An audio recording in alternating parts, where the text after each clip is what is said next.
I never thought a mailbox could destroy my life, but there I was on a Tuesday morning in May, staring at a certified letter that would turn my quiet suburban existence in Coral Springs, Florida, into a battlefield I never wanted to enter.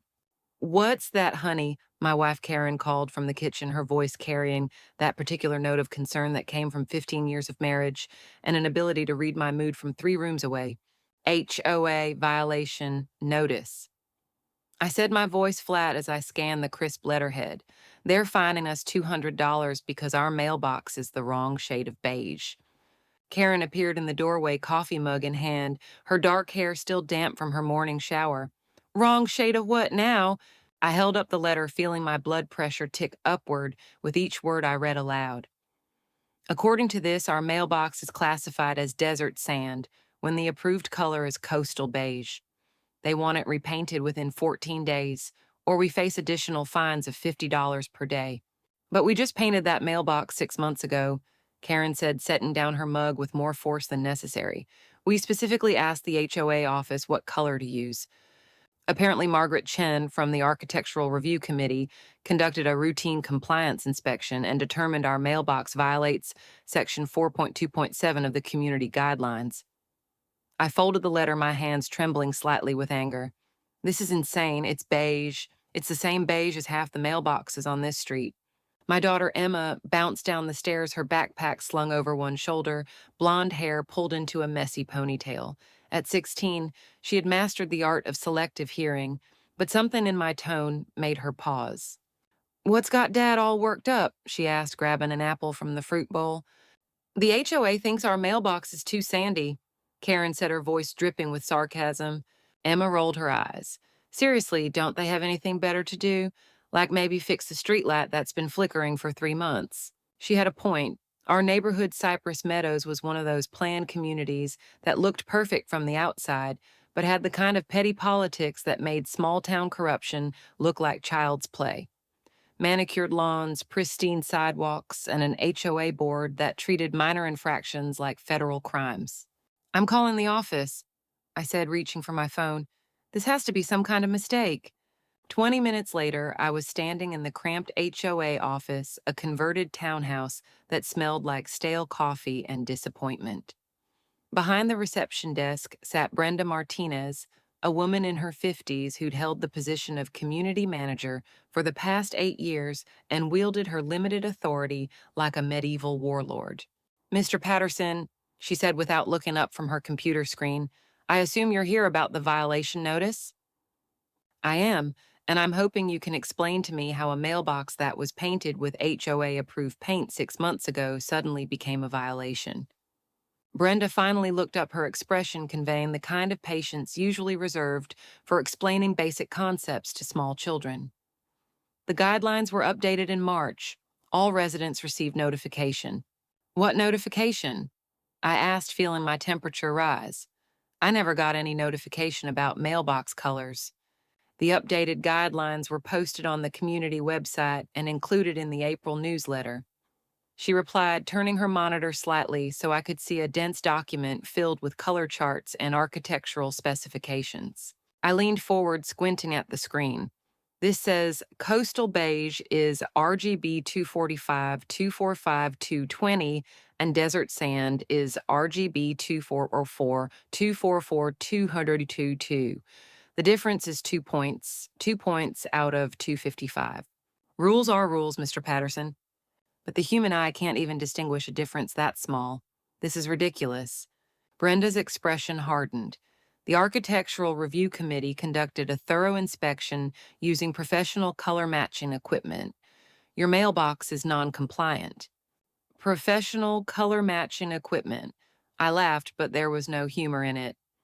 "Are you telling me Margaret Chen walked around our neighborhood with some kind of spectrometer?" I'm not at liberty to discuss the committee's methodology. I felt my jaw clench.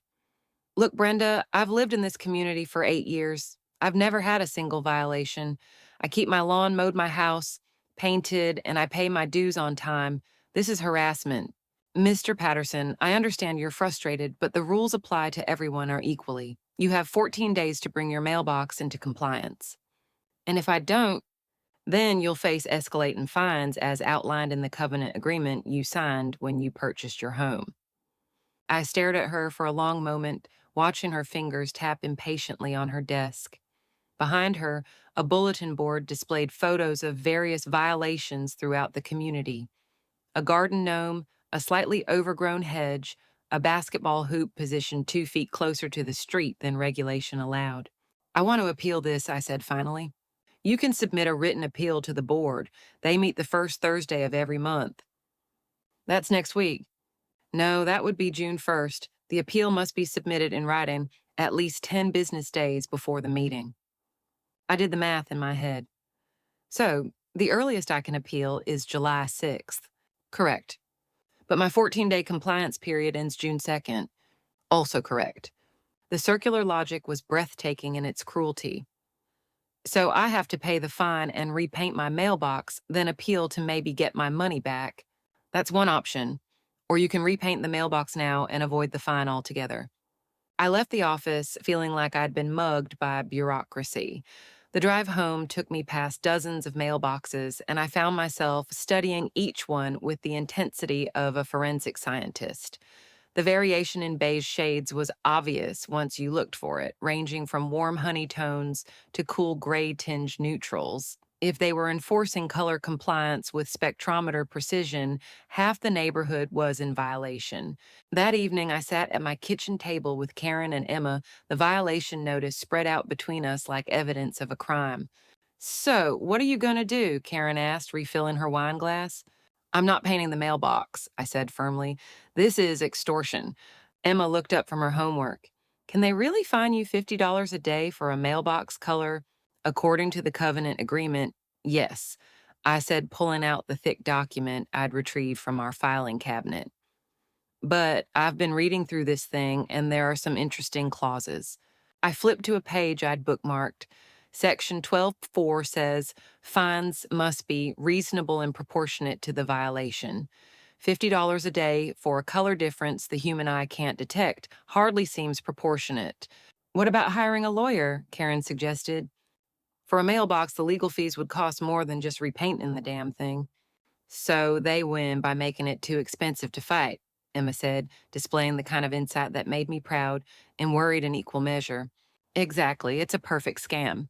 The next morning, I decided to do some investigating. I grabbed my camera and took a walk through the neighborhood, photographing every mailbox within a 3-block radius of my house. What I found was exactly what I'd suspected: massive variation in color, style, and condition that made a mockery of their selective enforcement. Mrs. Henderson on Maple Street had a mailbox that was clearly more yellow than beige. The Johnsons' mailbox was practically gray, and the mailbox at 847 Cypress Way was so faded it looked more white than any shade of beige. But it was what I discovered on Elm Street that really got my attention. Margaret Chen, the chairwoman of the Architectural Review Committee, lived at 1245 Elm Street. Her mailbox was a deep, rich tan that was nowhere near any approved beige variant. I took several close-up photos, then drove to Home Depot to purchase a color-matching device. It wasn't professional spectrometer equipment, but it was accurate enough to confirm what my eyes were telling me. Margaret Chen's mailbox was approximately 15 RGB points away from the approved coastal beige standard, 7 times further out of compliance than mine. Armed with this information, I returned to the HOA office the next day. I'd like to file a violation report, I told Brenda, placing my printed photos on her desk. She glanced at them without interest. Against whom? Margaret Chen. Her mailbox is significantly more out of compliance than mine. Brenda's expression shifted, and for the first time since I'd known her, she looked genuinely uncomfortable. Mr. Patterson, I can't accept violation reports against board members. Why not? The rules apply to everyone equally, right? That's what you told me yesterday. Board members are, it's different. Different how the board has discretionary authority to interpret guidelines based on community standards and aesthetic considerations. I felt my face flush with anger. So Margaret Chen can violate the color standards by 15 points, but I get fined for being 2 points off. Mr. Patterson, I think you're misunderstanding the process. No, I think I understand it perfectly. There's one set of rules for board members and their friends and another set for everyone else. I gathered up my photos and headed for the door, but stopped when Brenda called after me. Mr. Patterson, I'd strongly advise you to reconsider your approach here. The board doesn't appreciate residents who make trouble. Is that a threat? It's friendly advice. That evening, I called my neighbor, Ted Wilson, a retired engineer who lived 2 streets over. Ted had moved to Cypress Meadows around the same time we had, and he'd always struck me as a reasonable guy who shared my skepticism about HOA overreach. Dave, he said when he answered the phone, I was wondering when you'd call. You heard about the mailbox thing? Heard about it. I got my own violation notice yesterday. Apparently my hedge is 3 inches too high. You're kidding. I wish I was. They measured it with a tape measure, Dave. 3 inches. They want me to trim it or face daily fines. This is getting out of hand. Have you noticed they're only targeting certain people? What do you mean? I told him about Margaret Chen's mailbox and the selective enforcement I'd documented. There was a long silence on the other end of the line. Dave, can you send me those photos? I think it's time we started pushing back. Over the next few days, Ted and I began reaching out to other neighbors who'd received what we'd started calling harassment violations, fines for minor infractions that would have been overlooked in the past. What we found was a pattern of targeting that was both systematic and vindictive. The Petersons had been fined for a garden gnome that had been in their yard for 5 years. The Rodriguezes got hit for a bicycle left on their driveway overnight. Mrs. Yamamoto received a violation for her wind chimes being excessively audible during a community inspection that took place during a thunderstorm. But here's what really caught our attention. Every single person who'd received these new aggressive violations had one thing in common. They'd either attended recent board meetings to voice concerns, or they'd voted against the proposed special assessment for a new community clubhouse that none of us wanted or needed. They're using violation enforcement as retaliation, Ted said when we met at the local coffee shop to compare notes. This isn't about community standards. It's about punishing dissent. So what do we do about it? We document everything. We photograph every violation they ignore on board members' properties. We track every fine they issue and who receives them, and then we take it to the state. The state. Florida has laws about HOA governance and selective enforcement. If we can prove they're using their authority to silence opposition, that's grounds for legal action. That weekend, Ted and I recruited Emma and her friend Jessica to help us conduct a comprehensive photographic survey of the entire community. The girls thought it was hilarious that adults were taking mailbox colors so seriously, but they threw themselves into the project with the thoroughness of investigative journalists. What we found over the course of 2 days was damning. Board members and their allies had dozens of minor violations that were being ignored. Everything from incorrect mailbox heights to prohibited decorative elements to lawn maintenance issues that would have triggered fines for anyone else. But Margaret Chen's property was the crown jewel of hypocrisy. In addition to her off-color mailbox, she had a decorative border around her flower bed that violated the landscape guidelines, a mailbox post that was 6 inches shorter than regulation height, and a lawn ornament that was explicitly prohibited by Section 6.3 of the community standards. We also discovered something else. Margaret Chen was married to Robert Chen, the owner of Chen Professional Painting Services, the only painting contractor on the HOA's preferred vendor list. They're running a scam, Emma said, scrolling through the photos on my laptop. They fine people for paint violations, then steer them to Chen's painting business. That would explain the sudden spike in color compliance violations. Ted said they're manufacturing violations to generate business for Chen's company, and they're using the fines to pressure people who oppose their policies. I added, it's corruption and intimidation wrapped up in a neat little package. Monday morning, I called the Florida Department of Business and Professional Regulation, which oversees HOA compliance. I spoke with an investigator named Janet Rodriguez, who listened to our story with the weary patience of someone who'd heard variations of it many times before. Mr. Patterson, what you're describing could constitute selective enforcement, which is a violation of Florida Statute 720. I'll need you to send me everything you've documented, photos, violation, notices, communication records, and any evidence of the business relationship between board members and preferred vendors. How long does an investigation take? It depends on the complexity of the case and our current caseload. Could be anywhere from 3 months to a year. A year. They're fining me $50 a day starting next week. I understand your frustration, but I'd advise you not to pay any fines until this investigation is complete. Under Florida law, you cannot be held liable for charges that result from discriminatory enforcement. I hung up, feeling cautiously optimistic for the first time in weeks. But my optimism was short lived. Tuesday morning, I found a new certified letter in my mailbox. This one wasn't about paint colors. A notice of trespass warning. I read aloud to Karen over breakfast. By order of the Cypress Meadows Board of Directors, David Patterson is hereby warned that any unauthorized access to common areas, including but not limited to photographing community property, without permission may result in criminal trespass charges. Karen nearly choked on her coffee.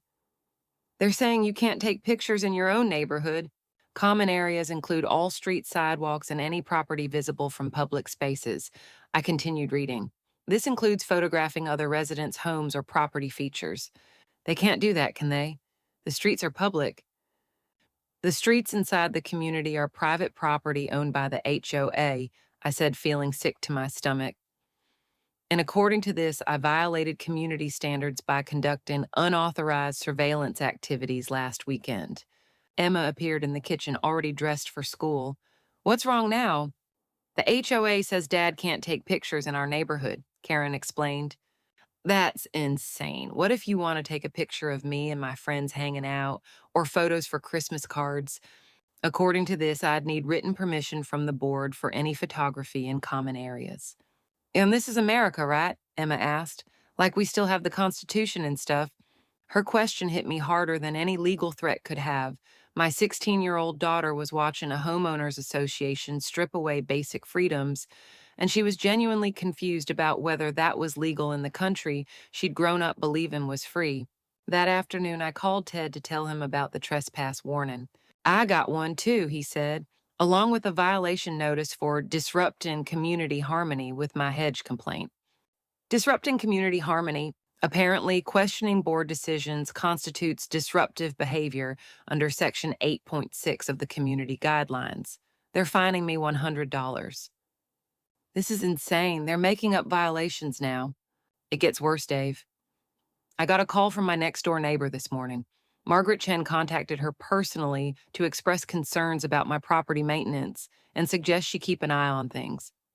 She's trying to turn your neighbors against you. That's exactly what she's doing, and it's working. Mrs. Franklin wouldn't even make eye contact when I saw her getting her mail. That evening, I sat down with the community covenant agreement and read through it with the attention to detail I should have given it before signing. What I found buried in the fine print was a clause that made my blood run cold. Section 15.7. The Board of Directors reserves the right to impose special assessments on individual properties for community maintenance, legal fees, or other expenses related to covenant enforcement actions. In plain English, they could charge me personally for the cost of investigating my own violation. If they hired a lawyer to defend against the state investigation, they could bill me for it. If they claimed my disruptive behavior required additional security or management oversight, they could charge me for that too. I called Janet Rodriguez at the state regulatory office. They're escalating, I told her after explaining the trespass warnings and the special assessment clause. I think they're trying to force me to back down. Mr. Patterson, what you're describing sounds like a pattern of retaliation, which is a serious violation of state law. I'm going to expedite your case and assign it to our priority investigation list. What does that mean? It means we'll have someone on site within 2 weeks to interview residents and review HOA records. In the meantime, I strongly advise you to document everything. Every communication, every threat, every fine, and don't pay anything until we complete our investigation. What if they try to foreclose? They can't foreclose for violations that are under state investigation. Just make sure you're current on your regular HOA dues. The next morning, I decided to take a different approach. Instead of fighting the system from the outside, I would work to change it from within. The annual HOA board election was coming up in August, and any resident in good standing could run for a position. I called Ted with my idea. Run for the board. Dave, they'll do everything they can to stop you. Let them try. The membership votes not the current board. If we can document their corruption and present it to the community, we might be able to get enough people angry enough to vote them out. You're talking about a political campaign in a neighborhood HOA. Exactly, and I'm going to treat it like one. Over the next 2 weeks, Ted and I worked on what we started calling the corruption file, a comprehensive documentation of selective enforcement, financial irregularities, and potential conflicts of interest we'd uncovered. We discovered that Chen Professional Painting had received over $40,000 in HOA work over the past year, despite never submitting competitive bids. We found records of board members approving expenditures that directly benefited their own properties, including landscape improvements that happened to extend onto private yards. Most damning was what we found in the meeting minutes from the past 6 months. Margaret Chen had pushed through a series of policy changes that gave the Architectural Review Committee unprecedented authority to issue fines and conduct inspections. But those changes had never been put to a membership vote as required by the community bylaws. They've been operating outside their legal authority for months, Ted said as we compiled our evidence. Every fine they've issued since January is potentially invalid. The state investigator, a sharp-eyed woman named Patricia Wells, arrived on a Thursday morning and spent 3 days interviewing residents and reviewing HOA financial records. She was polite but thorough, and by the time she finished, it was clear she'd found enough evidence to support a formal investigation. Mr. Patterson, she said when she stopped by my house. Before leaving, I can't discuss the details of our findings, but I can tell you that we'll be issuing a formal report within 30 days. The HOA will be required to respond to our recommendations, and failure to comply could result in state oversight of their operations. What about the fines we've been hit with? Based on what I've seen, I would be very surprised if those fines survive our review process. That evening, I got a phone call that I'd been both expecting and dreading. Mr. Patterson, this is Margaret Chen. I think it's time we had a conversation. I'm listening. I understand you've been unhappy with some recent board decisions, and I'd like to discuss a resolution that works for everyone. What kind of resolution? Well, there seems to have been some confusion about your mailbox violation. Upon further review, we've determined that your mailbox is actually within acceptable parameters. We're prepared to rescind the fine and the compliance requirement. I felt a surge of vindication, but I kept my voice steady. And the other violations, Ted's hedge, the Petersons' garden gnome, we're prepared to review all recent violations and make adjustments where appropriate. In exchange for what? There was a pause.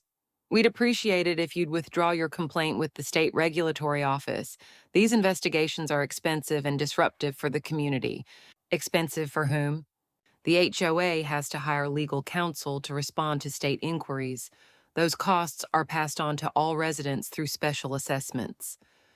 The threat was subtle but clear. Fight us and we'll make sure your neighbors pay for it, then blame you for the cost. Margaret, let me ask you something. How long have you been steering violation fines to your husband's painting business? The silence on the other end of the line stretched for nearly 30 seconds. I don't know what you're implying, Mr. Patterson, but I'd be very careful about making accusations you can't prove. I'm not making accusations, I'm asking questions. The state investigator asked me the same questions, by the way. Mr. Patterson, I'm trying to resolve this situation amicably, but if you prefer to continue down this path, the board is prepared to take stronger action. What kind of stronger action? The kind that protects the community from residents who consistently violate their covenant obligations and disrupt community harmony. Is that another threat? It's a fact. Good evening, Mr. Patterson. The line went dead, and I sat staring at the phone, my heart pounding. They weren't backing down. If anything, they were doubling down. Friday morning brought another certified letter, this one more ominous than anything I'd received before. Notice of covenant violation herein. I read aloud to Karen. The board of directors has scheduled a formal hearing to review multiple covenant violations by David Patterson of 628 Cypress Way, including but not limited to unauthorized surveillance of community property, disruption of community harmony, interference with board operations, and conduct detrimental to property values. What does that even mean? Karen asked. It means they're trying to create a paper trail to justify whatever they're planning to do next. I kept reading. The hearing will take place June 15th at 7 p.m. in the community center. Failure to attend will result in automatic approval of all proposed sanctions. What sanctions? I flipped to the attached page and felt my stomach drop. Suspension of community privileges, including use of common areas. Daily fines of $200 until all violations are remedied. Potential legal action to enforce covenant compliance with all costs charged to the violating property. Emma looked up from her cereal. Can they do that? Just make up charges and fine you? According to our covenant agreement, they can hold hearings for any conduct they consider detrimental to the community. But you haven't done anything detrimental. You took some pictures. In their minds, questioning their authority is detrimental to their power. That afternoon, I called every resident we'd identified as a target of selective enforcement. Ted had already been contacted by several neighbors who'd received similar hearing notices. The Petersons were facing sanctions for repeated violations of landscape standards. Mrs. Yamamoto was being charged with noise violations and failure to comply with board directives. They're going after everyone who stood up to them, Ted said when we met at the coffee shop that evening. This is their final play. We need to turn this hearing into a public forum, I said. If they want to put us on trial, let's make sure the whole community sees what they're really about. What do you mean? I mean, we show up with every piece of evidence we've collected.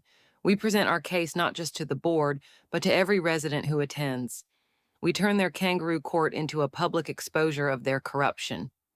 Dave, that's risky. If this backfires, they could hit us with even heavier fines. Ted, they're already planning to hit us with heavier fines. We've got nothing left to lose. Over the weekend, we prepared our presentation like lawyers getting ready for trial. We organized our photos chronologically, created a timeline of selective enforcement actions, and documented every financial irregularity we'd uncovered. Emma helped us create a PowerPoint presentation that laid out the evidence in clear, compelling terms. But our secret weapon was something we'd discovered in our research of Florida HOA law. Any resident had the right to record HOA hearings, and those recordings could be used as evidence in legal proceedings. Monday morning, I submitted a formal request to the HOA office for permission to record the hearing. Absolutely not, Brenda told me over the phone. Board hearings are confidential proceedings. Actually, under Florida Statute 720-303, any resident has the right to record board meetings and hearings. Refusing that right is a violation of state law. I'll have to check with our legal counsel. You do that. In the meantime, I'll be bringing recording equipment to the hearing. If you want to stop me, you'll need a court order. Tuesday evening arrived gray and humid with the kind of oppressive heat that made everything feel more urgent and uncomfortable. The community center was already half full when we arrived, and I was surprised to see how many residents had turned out. Word had spread through the neighborhood, and people were curious to see what the controversy was about. Margaret Chen sat at the head table with the other 4 board members, her expression stone-faced and professional. She dressed for the occasion in a dark business suit that made her look more like a prosecutor than a neighbor. The hearing will come to order, she announced, banging a gavel that seemed unnecessarily loud in the cramped room.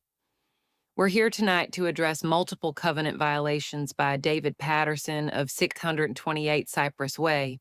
I stood up and activated my phone's recording app, holding it clearly visible so everyone could see what I was doing. Mr. Patterson, recording is not permitted during this hearing, Margaret said immediately. But Mrs. Chen, Florida Statute 720-303 specifically grants residents the right to record all board proceedings.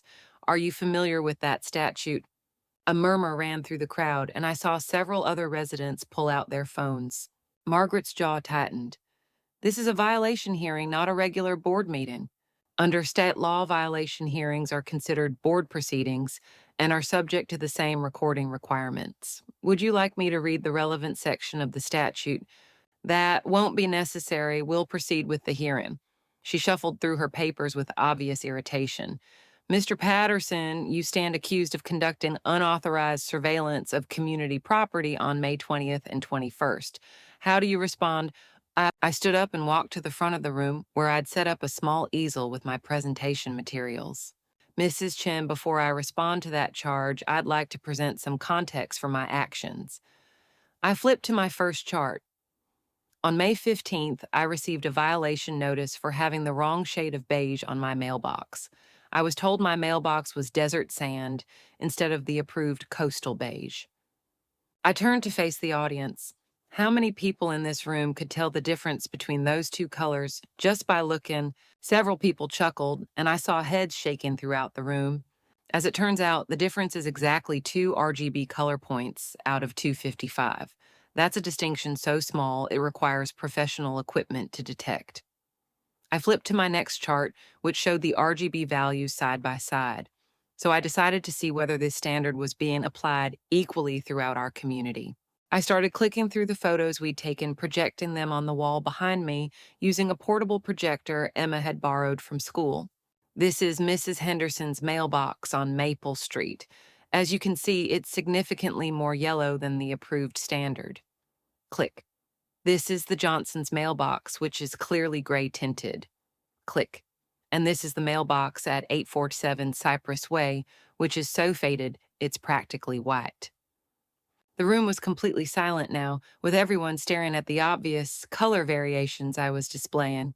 But here's the interesting part. I continued clicking to the next photo. This is Margaret Chen's mailbox at 1245 Elm Street. Using the same color-matching device, her mailbox is 15 RGB points away from the approved standard, 7 times further out of compliance than mine. A buzz of conversation started through the room, and Margaret banged her gavel. Mr. Patterson, this presentation is not relevant to the charges against you. Actually, Mrs. Chen, it's entirely relevant. You see, I discovered something else during my research. I clicked to my next slide, which showed a business registration document. Chen Professional Painting Services is owned by Robert Chen, who I believe is your husband. Is that correct? Margaret's face flushed red. That has nothing to do with these proceedings. Nurhis, it has everything to do with these proceedings. Over the past year, Chen Professional Painting has received over $40,000 in HOA contracts without competitive bidding. During that same period, paint-related violations increased by 400%, with most residents being referred to your husband's company for remediation. I clicked through a series of financial documents we'd obtained through public records requests. This looks less like covenant enforcement and more like a family business venture. This is outrageous. Margaret stood up, her voice shaking with anger. You're making baseless accusations based on coincidence and innuendo. Let's look at the pattern of violations over the past 6 months. I clicked to a timeline chart. Every resident who received a harassment violation had one thing in common. They either attended board meetings to voice concerns, or they voted against the proposed special assessment for the new clubhouse. I turned to address the room directly. How many of you voted against that clubhouse assessment? About half the hands in the room went up, and I saw people looking around at each other with growing awareness. And how many of you have received violation notices since that vote? Most of those same hands stayed up, and the murmur of conversation grew louder. This isn't about community standards, I said. This is about using the HOA's authority to silence opposition and generate revenue for board members' personal businesses. Margaret was standing now, her face flushed with anger. This hearing is about your violations, Mr. Patterson, not about baseless conspiracy theories. Then let's talk about violations. I said, click into a new slide. Here's a comprehensive survey of current violations throughout the community, including several on your own property. I started clicking through photos of Margaret's house, highlighting the decorative border, the undersized mailbox post, and the prohibited lawn ornament. According to community standards, these violations should result in fines totaling over $500. Have you issued yourself any violation notices, Mrs. Chen? The room erupted in conversation, and I could see people throughout the audience pulling out their phones to take pictures of my presentation. "That's enough," Margaret shouted over the noise. "This hearing is recessed pending consultation with legal counsel." "Actually, Mrs. Chen, you can't recess a violation hearing once it's begun. Florida statute requires that accused residents be given a full opportunity to present their defense. I don't care what Florida statute says, this proceeding is over." She started gathering her papers, but Ted Wilson stood up from the audience. "I have a motion to make," he called out. "This isn't a membership meeting, Mr. Wilson. No motions are allowed." Actually, when a violation hearing involves potential special assessments against individual residents, those residents have the right to call for a membership vote on the board's authority to proceed. I didn't know if that was true, but it sounded official enough to give Margaret pause. "Furthermore," Ted continued, "based on what we've seen tonight, I'd like to call for a special membership meeting to discuss a vote of no confidence in the current board." The room erupted in applause, and I saw people throughout the audience nodding and talking excitedly. Margaret banged her gavel frantically. "This meeting is adjourned. Everyone needs to leave the community center immediately."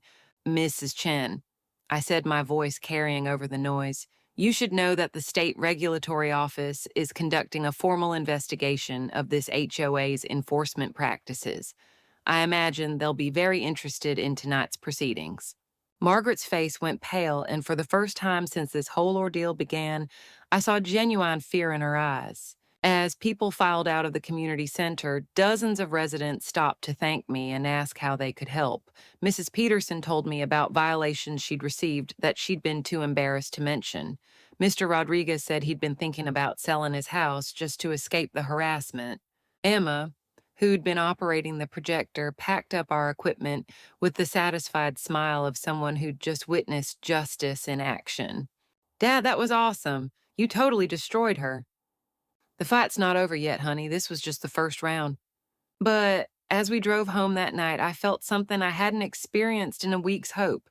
The truth was out there now, and the community had seen it. Whatever happened next, at least people knew what they were dealing with. Thursday morning brought the call I'd been expecting. "Mr. Patterson, this is Margaret Chen. I think we need to discuss a settlement." "I'm listening." "The board has reviewed your presentation from Tuesday night, and we're prepared to acknowledge that there may have been some inconsistencies in our enforcement procedures." "The inconsistencies." "We're willing to rescind all violation notices issued to you and other residents over the past 6 months, and will commit to more transparent enforcement going forward." "What about the financial irregularities, the no-bid contracts to your husband's company?" "The board will review all vendor relationships and implement competitive bidding procedures for future contracts." "And what do you want in return?" "We'd like you to withdraw your complaint with the State Regulatory Office and agree not to pursue any legal action against the HOA or individual board members." I thought about it for a moment. It was a significant victory. All the harassment would stop, and they'd have to change their practices going forward. But something about Margaret's tone suggested this wasn't the end of the story. "I need to think about it," I said finally. "Mr. Patterson, this is a limited time offer. If you don't accept by Friday, we'll proceed with the original violation hearing and pursue all available sanctions, including the special assessments, including everything authorized under the covenant agreement." After I hung up, I called Janet Rodriguez at the State Regulatory Office. "They're trying to settle," I told her. "Should I take it?" "That's your decision, Mr. Patterson. But I should tell you that our investigation has uncovered evidence of potential criminal violations, not just civil infractions. Accepting a settlement now might not protect you from future retaliation." "Criminal violations. I can't go into details, but let's just say your suspicions about financial irregularities were well-founded. We're referring certain aspects of this case to the state attorney's office." That evening, I called a family meeting. "They want us to settle," I told Karen and Emma over dinner. "All violations drop changes to their enforcement procedures, competitive bidding for contracts." "That sounds good," Karen said. "We get what we wanted, and this whole nightmare ends." "But if we settle, they get away with everything they've done," Emma pointed out. "And what's to stop them from doing it again once this all blows over?" The state investigation will continue regardless of whether we settle," I said. "But if we don't settle, they're threatening massive fines and special assessments." How much are we talking about? Karen asked. Potentially thousands of dollars, maybe tens of thousands if they really want to punish us. We sat in silence for a few minutes, each lost in our own thoughts. Dad, Emma said finally, you always taught me that doing the right thing isn't always the easy thing. This is different, honey. This affects our whole family, but it affects our neighbors too, Mrs. Peterson, Mr. Rodriguez, Ted Wilson, all those people who came to the hearing. If you give up now, what happens to them? She was right, and I knew it. This had stopped being about my mailbox weeks ago. It was about whether a small group of people could use their authority to bully and exploit their neighbors. Friday morning, I called Margaret Chen. I'm declining your settlement offer, I told her. Mr. Patterson, I hope you understand what you're choosing. I understand perfectly. I'm choosing to trust the legal system over a corrupt HOA board. You're making a mistake. Maybe, but it's my mistake to make. The next few weeks were a whirlwind of legal activity. The state regulatory office issued its preliminary findings, which documented systematic selective enforcement, financial irregularities, and violations of multiple sections of Florida HOA law. The HOA was given 30 days to implement corrective measures or face state oversight.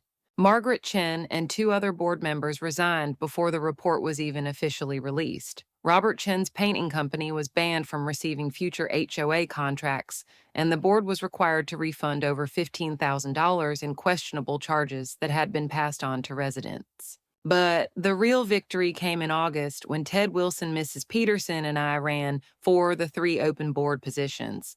Our transparency and accountability platform won by a landslide with the highest voter turnout in the community's history. My first act as a new board member was to rescind all the harassment violations that had been issued over the past year. My second was to implement a new policy requiring all enforcement actions to be reviewed by an independent committee of residents. The state attorney's office ultimately decided not to pursue criminal charges, but the threat of prosecution was enough to ensure that Margaret Chen and her allies didn't try to cause any more trouble. 6 months later, I was standing in my front yard, admiring my beautifully beige mailbox, which was exactly the same color it had been when this whole ordeal started. Emma was heading off to college in the fall, and she'd written her admissions essay about the importance of civic engagement and standing up to local corruption. You know what the crazy part is? Karen said, joining me on the lawn with 2 cups of coffee. What's that? The mailbox really does look exactly the same as it always did. I laughed, wrapping my arm around her shoulders. Some fights aren't about what they appear to be about. Think you'll run for re-election? Ask me in 2 years. Right now, I'm just happy to live in a community where the rules apply to everyone equally. As I looked around at our neighborhood, the slightly varied mailbox colors, the small garden ornaments, the basketball hoops and wind chimes that made each house a home rather than a uniform monument to regulation, I realized that we'd won something more valuable than just the right to keep our mailbox the wrong shade of beige. We'd won back our community. Standing up to petty tyrants is never easy, but it's always worth it because the alternative is letting them win by making resistance seem too costly to attempt. This is a dramatized story inspired by common HOA disputes, not legal advice.